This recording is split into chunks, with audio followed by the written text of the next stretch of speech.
Lavrov stresses the Syrian opposition violates UN Security Council resolution and seeks to foil Annan's plan.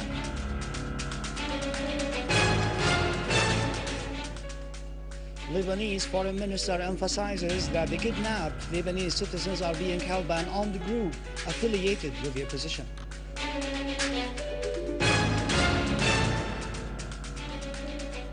UN observers team tours areas in the cities of Hama, Homs and Daraa.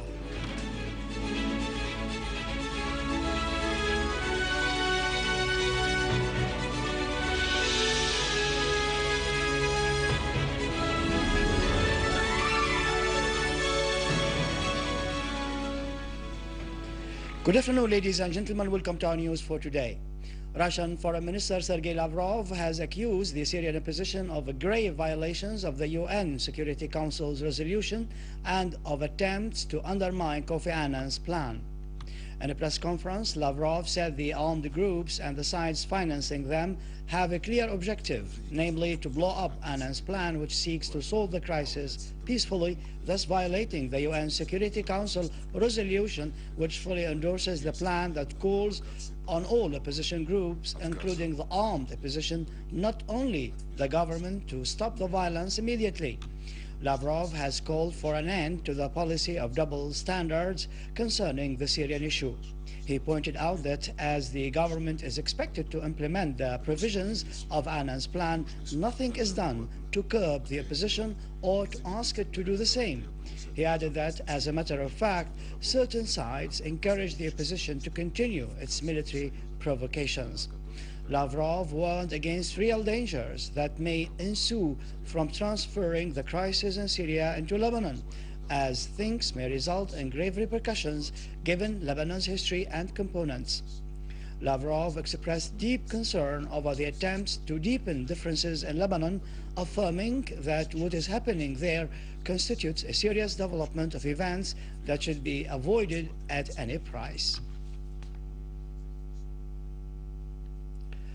Lebanese Foreign and Expatriates Minister Annan has announced that his contacts in connection with the kidnapped Lebanese citizens in Aleppo have shown they were held by an armed group affiliated to the Syrian opposition and will be released in the upcoming few hours. Mansour said contacts are being seriously conducted with the mediators to set them free as early as possible.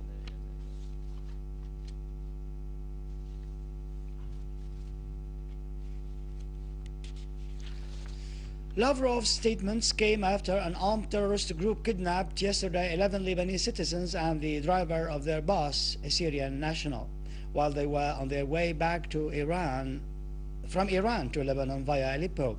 The Syrian plane that carried dozens of Lebanese women and 2 old men has arrived at Beirut airport coming from Aleppo. The terrorists still hold 11 Lebanese citizens in addition to the driver of the bus, who is a Syrian national.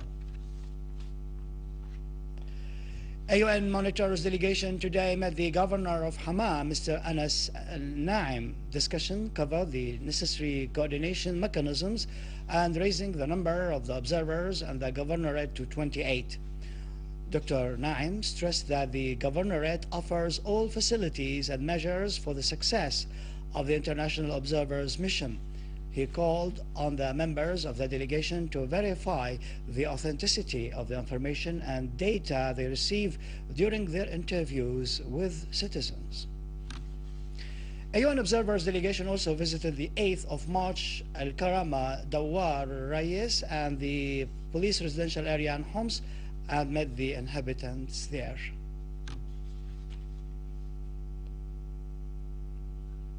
In Homs, 11 citizens involved in recent events but committed no acts of killing against the Syrian people have surrendered themselves and their weapons to the authorities. Their cases have been settled after they pledged not to carry arms and or perpetrate any acts of sabotage or practice any activity that infringes on Syria's security in the future. A group of women representing the ladies of Benevolent Syria group visit a Syrian army position in appreciation for their sacrifices for the homeland. The ladies of Benevolent Syria group paid visits to the Syrian army positions. They talk to the soldiers, the protectors of the homeland and the citizens. With their high morale, the soldiers pledge to remain the bulwark that repels any vicious aggression against the homeland and confronts any attempt to infringe on the security and the stability. We have come to honor our sons and brothers. We, as Syrian mothers, are aware that we have had a great civilization that dates back to more than 5,000 years ago. We are the children of Zenobia, Ashtar, and Julia Domna. Through this gesture, we want to send two messages. The first to the enemies of the homeland: enough killing of Syrian citizens and enough destruction of infrastructure. The second message is to our Syrian Arab army. We back you in your confrontation of terrorism that has been supported by the Qatari and Saudi regimes. are the ladies of Syria coming to here now to be with our army, with our behavior.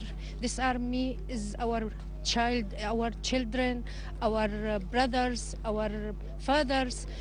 We need him to make this country stable and safe.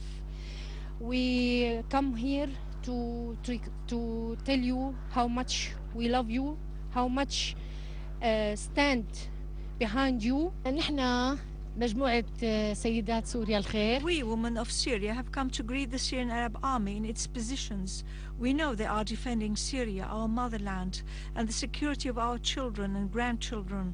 Those soldiers are our sons. The members of the group presented some symbolic gifts to the soldiers in a token of love, respect, and appreciation for their efforts and their sacrifices. 50 million Egyptian eligible voters have started to cast their votes in the first round of presidential runoff to elect a president for the country out of 13 candidates. The voting will continue all day long and today and tomorrow. The results will be declared by next Tuesday as a final deadline. Prime Minister Kamal al-Janzouri has called on all parties to be calm on both election days. None of the 13 candidates is expected to get more than 50% of the votes, in which case another round of elections will be held next month for the candidates who get the highest number of votes. With this, we end our news bulletin for today. For more information about Syria and the region, you can visit our website in English, syriaonline.sy.